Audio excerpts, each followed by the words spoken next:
welcome to the Hacienda. Rivet here. Glad you could join me today. Today we're making something fantastic from Portugal. We're making the most favorite sandwich of the city of Porto in Portugal. And Porto, or Oporto as it's called in Portugal, is where port wine comes from.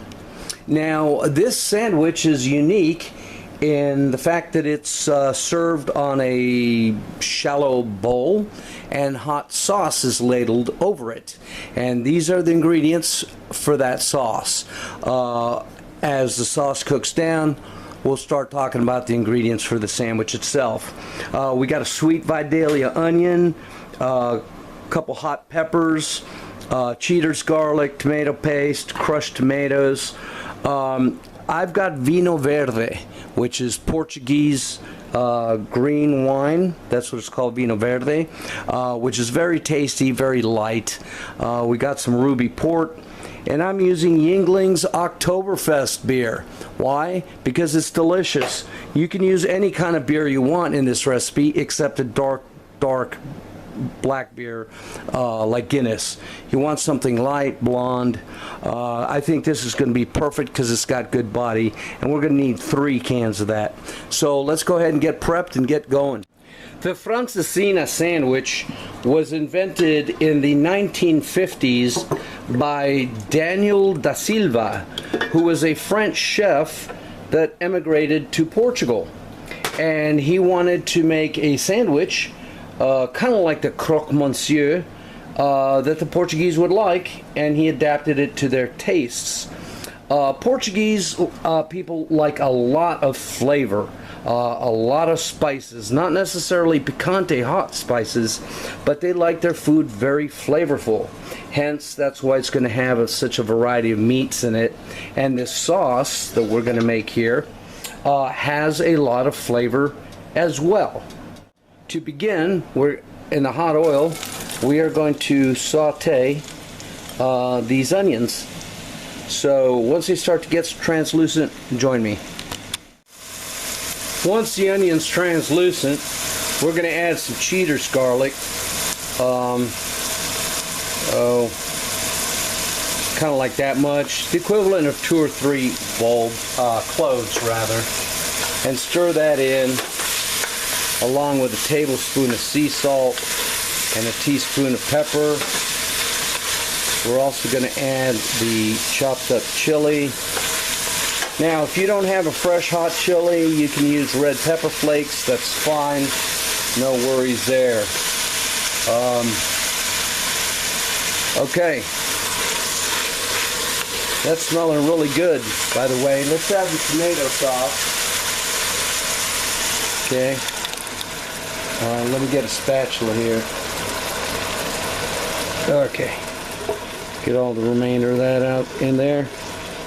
And this is where it starts getting good.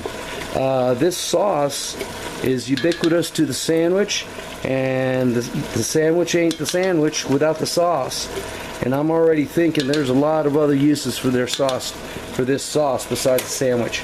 Okay, so we got the tomato sauce in there. Now we are going to add the equivalent of 2 chicken bouillon cubes. In this case, I got the little powder packets, and we've got this boiling nicely. Now we got some tomato paste. We're going to add the equivalent of 3 tablespoons, maybe. Add that. I'm going to turn down the heat to mediums so it'll stop splattering. Get that mixed in. Okay, so now what we're going to do, we've got the beer. We're going to add 3 cans of this beer. So once Da Silva concocted the sandwich, it became an instant hit in the town of Porto, and that's where he was living at. And the rest is history. It is the second most famous sandwich in Portugal. Okay, now we got some Vinho Verde, which is Portuguese wine, and it's white, and we're going to add the equivalent to about a cup. Okay, it's a very light wine. Very tasty, fruity, drunken, chilled, in a hot summer's day. Fantastic. And finally, we need the port wine, and we need a cup of that as well. We'll call that a cup. Now, we're going to bring this to a boil, cover it, reduce it to simmer, and I'm going to set it back there in that back burner over there to get it out of the way. And we're going to simmer it for an hour. So join me then. Here we are at the half-hour mark, and that is smelling gorgeous. Now you can see how the onions and everything's cooked through real nicely. What we're going to do now is we're going to take an immersion blender to it to get it smooth. Join me in a bit. And here we are, immersion blended. See this delicious smoothness?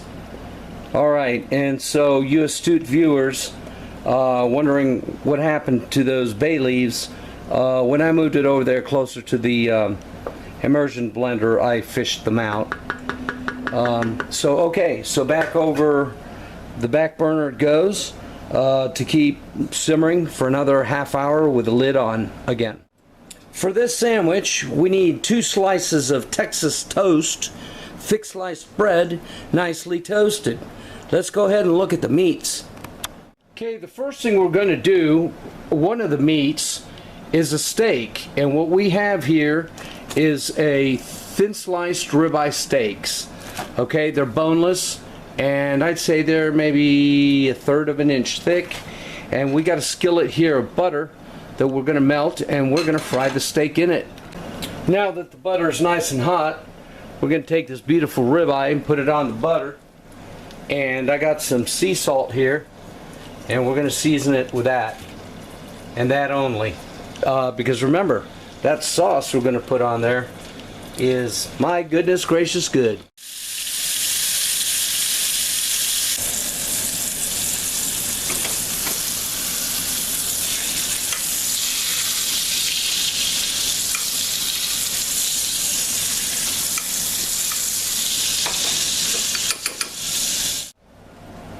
Now we're going to assemble our delicious sandwich.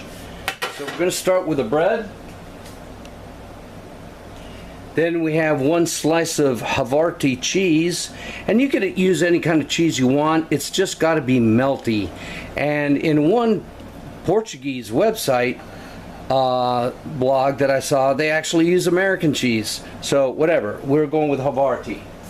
After that, we got to put on the steak, which is absolutely delightful, and there you go. Next up, we have some ham, and we're going to tear it up so it doesn't flop outside, because we don't want it hanging over, and you'll see why here in a moment. And remember, this is a very, very generous sandwich, so don't skimp, people. Okay, so then we have the ham. Now, here's where it gets interesting. You can put it, typically in Portugal they put linguiça, which we can't get here in the United States. Some places put salami, some just fry up some breakfast sausage, some use chorizo. I've got chorizo, but I've also got hot soprasata. So I thought about using a combination of salami and soprasata, but I figured, what the hell, we're going with soprasata all the way. Okay, so now we're going to put the next slice of bread on there, and this is where it gets funky and interesting. Check this out. We got more Havarti cheese, and we are going to drape it like so. Yeah, this is what intrigued me with this sandwich. It's just fascinating. We want the sandwich to hang, the cheese to hang over the sandwich like that. And then we're going to put another slice on there. Oh, what the hell, let's just put 2. Okay, so now here's where it gets interesting. Let me wash my hands. Alright, over here in the back burner over there, we got the boiling, simmering, super hot sauce that tastes so good. And so it's got to be super hot, and we're going to add it slowly, like so. And this hot sauce is supposed to melt the cheese, which it is doing delightfully. Now notice how this is a wet sandwich. Yes, the Portuguese love this sauce, and traditionally it is served surrounded with French fries, and they are bathed in the sauce as well.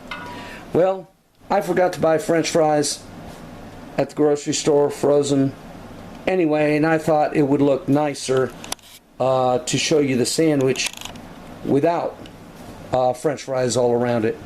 So let me take a couple pictures and then we'll try it. Okay, so where to start? Well, I'm sure you're all dying to know about the sauce, so let's go ahead and taste that first. Look how nice and rich and thick it is. Absolutely gorgeous. Smells beautiful. Just an amalgam of flavors. Wow. The port gave it just a hint of sweetness. Well, the Oktoberfest beer probably did too. The Oktoberfest beer gave it body. Yum. Those two peppers I added were Kalugarica, super hot from Macedonia. They add a nice little flavor, not picante at all, but much better than red pepper flakes. What else? The black pepper in there is good, and the tomato, obviously, and the wine. Just that's a fantastic sauce, people. I'm thinking I'd put a ladle of this over a baked potato any day. Maybe make some hamburger steaks with mashed potatoes and use this as gravy instead of, brown beef gravy. So many uses. I'll dip popcorn shrimp in there. So let's go ahead and slice the sandwich open and see how it goes. Ooh, all that meaty goodness.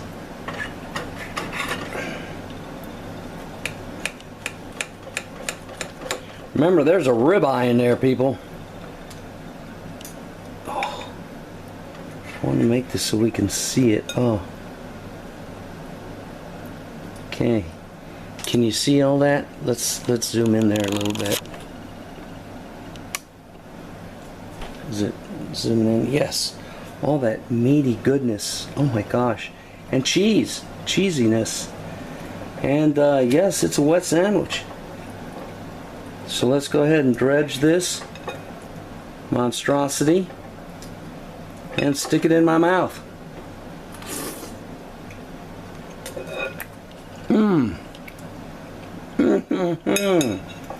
Oh my.